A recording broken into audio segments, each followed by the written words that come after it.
সাকিবিয়ান ভাইরা বোনেরা, তোমাদেরকে বলেছিলাম যে যেই 2 মিলিয়ন ভিউজ ক্রস করবে তুফানের টাইটেল ট্র্যাক, অমনি ভিডিও নিয়ে চলে আসবো। আমি আমার কথা মোতাবেক ভিডিও নিয়ে চলে এসেছি। হ্যালো আমার সাকিবিয়ান ভাইরা বোনেরা, আশা করছি তোমরা সবাই খুব ভালো আছো। মাত্র 2 দিন এখনো ঠিকঠাকভাবে গড়ায়নি, 2 দিন 2 ডেজ এখনো কমপ্লিট হয়নি। আমরা দেখতে পাচ্ছি তুফানের টাইটেল ট্র্যাক বন্ধুরা 20 কত বলো, তোমরা নিজেরাই বলো। 20 lakhs অর্থাৎ 2 মিলিয়ন ভিউজ ক্রস করলো।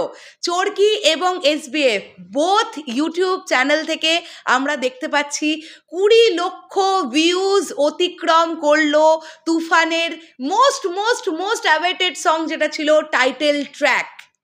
এবারে এখানে একটা বিষয় তোমাদেরকে বুঝতে হবে বা আমাদের সবাইকে বুঝতে হবে। লাগে উড়াধুরা গান, এই গানটা ছিল একটা আইটেম নাম্বার, এই গানটা ছিল একটা ডান্স নাম্বার। এই গানটাতে প্রচুর রিলস তৈরি হয়েছে। যতজন কাপলস ক্রিয়েটার আছে, কাপলস ক্রিয়েটার হোক না হোক, আমি তো দেখলাম যে লাগে উড়াধুরা গানে মেকআপের রিলস থেকে শুরু করে রান্নার ভিডিও থেকে শুরু করে, মানে এরকমও আমি দেখলাম যে ঘরে একটি পিচ্চি বাচ্চা আছে, সে হয়তো খেলনা নিয়ে পুতুল নিয়ে খেলছে, তারও ব্যাকগ্রাউন্ডে লাগে উড়াধুরা গান চালিয়ে দেওয়া হয়েছে। এই ধরনের রিলসও তৈরি হয়েছে। এছাড়া তো ছেড়েই দাও, ডান্স তো প্রচুর তৈরি হয়েছে, ছেলে মেয়ে নির্বিশেষে। আমি তো একটা ডান্স গতকাল দেখছিলাম যে একটা গ্রুপ, ছেলেদের একটা গ্রুপ 7-8 জনা মিলে, তারা অলরেডি লাগে উড়াধুরা রিলস করে মোটামুটি ভাইরাল, 80,000 মতন লাইকস পড়েছে তাদের রিলসে। এছাড়া মেয়েদের কথা তো ছেড়েই দাও। আমি গতকাল একটা জিনিস দেখে অবাক হয়ে গেছি, তোমাদের সাথে শেয়ার করি। আমাদের এপার বাংলার অভিনেত্রী মধুমিতা সরকার, যাকে নাকি আমরা ভাবছিলাম তিনি তুফানের নায়িকা হতে পারেন, একটা সময় এরকমও কথা উঠছিল, তিনি পর্যন্ত লাগে উড়াধুরা সঙ্গে রিলস করেছেন এবং প্রচণ্ড প্রফেশনাল ওয়েতে। স্বাভাবিক, তিনি একজন নায়িকা বা অ্যাক্ট্রেস, তিনি তো প্রফেশনাল ওয়েতেই করবেন। কি দুরন্ত দেখতে লাগছে মডেল লুকে তাকে। তো ইচ অ্যান্ড এভরিবডি লাগে উড়াধুরা সঙ্গে রিলস করছেন। আর তুফানের টাইটেল ট্র্যাকটা এমন একটা সোয়াগ গান, এটা নিয়ে লাগে উড়াধুরার মতন রিলস কিন্তু তৈরি হবে না। কারণ কন্টেন্ট ক্রিয়েটাররাও তো ভাবে, ভাই আমি কি করব। দেখো, তুফানের টাইটেল ট্র্যাকটা দিয়ে রিলস করতে গেলে কি করতে হবে, একটা প্রচণ্ড সোয়াগ মেনটেন করতে হবে।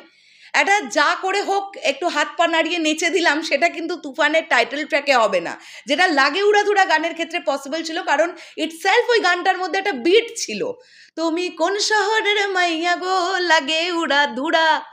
এবার যত এই রিলসগুলো হবে, যত আরও বেশি সার্কুলেট করবে, ভিউজও তত বেশি জেনারেট করবে। যদি সেভাবে আমরা দেখি, লাগে উড়াধুরা সঙের তুলনায় কিঞ্চিত কম ভিউজ পাচ্ছে তুফানের টাইটেল ট্র্যাক, এটাই হওয়াটা খুব স্বাভাবিক ছিল। বাট তোমরা এটাই দেখাও যে কোন বাংলা সিনেমাটা লাস্ট কোনো সিনেমার টাইটেল ট্র্যাক, বাংলা সিনেমার টাইটেল ট্র্যাক মাত্র 2 দিনও গড়ায়নি 2 মিলিয়ন ভিউজ জেনারেট করতে পেরেছে শুধুমাত্র ইউটিউবে, অফিসিয়াল 2টো প্রোডাকশন হাউসের ইউটিউব চ্যানেলে। তোমরা এটা কমেন্ট করে জানাও। তো এই হচ্ছে এখন বিষয়টা। মেগাস্টার শাকিব খানের ক্রেজ যেভাবে শুরু হয়েছে, তিনি আর কোনোভাবেই থামার তো কোনো প্রশ্নই উঠছে না। এবং আমি এটা তার প্রতি আস্থা রেখে বলতে পারি, তিনি ভবিষ্যতে যে যে গল্পগুলো সিলেক্ট করবেন, তিনি যা যা কাজ করবেন বলে আইডিয়া করবেন, সেগুলো প্রত্যেক কটা গুণগত মানসম্পন্ন হবে। এবং আর কোনো সিনেমাটা যেন দর্শক দেখে না বলতে পারে যে কেন এই গল্পটাতে মেগাস্টার শাকিব খান সাইন করলেন। এই বিষয়টা হয়তো আর হবে না, কারণ মেগাস্টার শাকিব খানের শত্রুর তো অভাব নেই। আমরা বলতে পারি যে বাংলাদেশ চলচ্চিত্র সংশ্লিষ্ট অনেক মানুষেরা একদিকে, আর তার বিরুদ্ধে দাঁড়িয়ে লড়াই করছেন মেগাস্টার শাকিব খান, কিন্তু নিশ্চুপ, তার কোনো মুখ থেকে কথা বেরোয় না। প্রতিবাদ করেও মানে প্রতিবাদ করা যায় নিশ্চুপ থেকেও, এটা মেগাস্টার শাকিব খান প্রত্যেকটা সময় আমাদেরকে বুঝিয়ে এসেছেন, আজও বোঝাচ্ছেন, তিনি ভবিষ্যতেও বোঝাবেন। যত পারুক বিরোধী পক্ষ চিৎকার করুক না, যা পারে করুক না, চুপ করে থেকে একজন বুঝিয়ে দিতে পারে, ভাই আসল খেলাটা সিনেমা হলে গিয়ে দেখাবো। শেষ করলাম ভিডিওটা, দেখা হচ্ছে আবার খুব শীঘ্রই নতুন কোনো ভিডিও নিয়ে। তাহলে এখনের জন্য টাটা।